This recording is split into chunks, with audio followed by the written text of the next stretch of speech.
have seen RC coupled, transformer coupled amplifiers. Now this is direct coupled amplifier. We have used coupling devices in transformer coupled and RC coupled amplifiers like capacitor, transformer and resistor. In direct coupled amplifier, we are not using any coupling elements.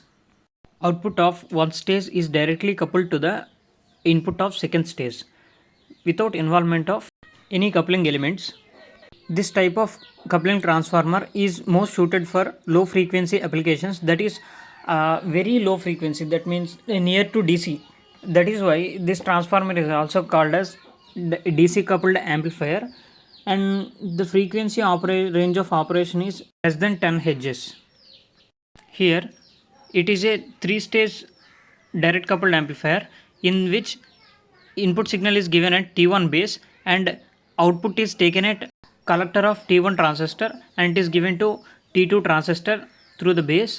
And this is also a combination of PNP and NPN transistors, and here T2 transistor is a PNP transistor, and from T2 transistor it is directly coupled to T3 transistor. Final output is taken at T3 transistor collector.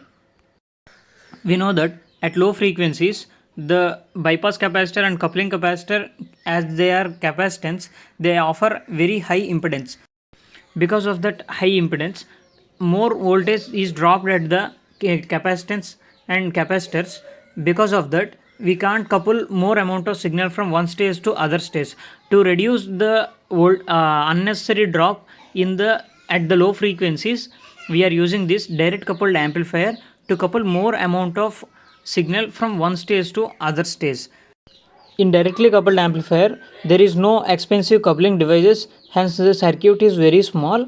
And there is another great disadvantage, that is there is no biasing for this circuit. There arises a big problem, that is Q point shifting, which is a temperature variant, and it varies as per the temperature. If temperature increases, then the Q point may be shifted from one point to another point, and this affects the complete output. That is, the output may be clipped in positive and negative peaks. That is the greatest disadvantage of direct coupled amplifier. This direct coupled amplifier is used where the transducer or the input is very small and we have to increase the strength of the signal at which is at a low frequencies. We can use this direct coupled amplifier like in thermocouplers, in photoelectric detectors. That means the photoelectricity is very small and they will detect and gives very small output. So to increase the signal strength of that signal, that very less photo signal, we are using this type of direct coupled amplifiers.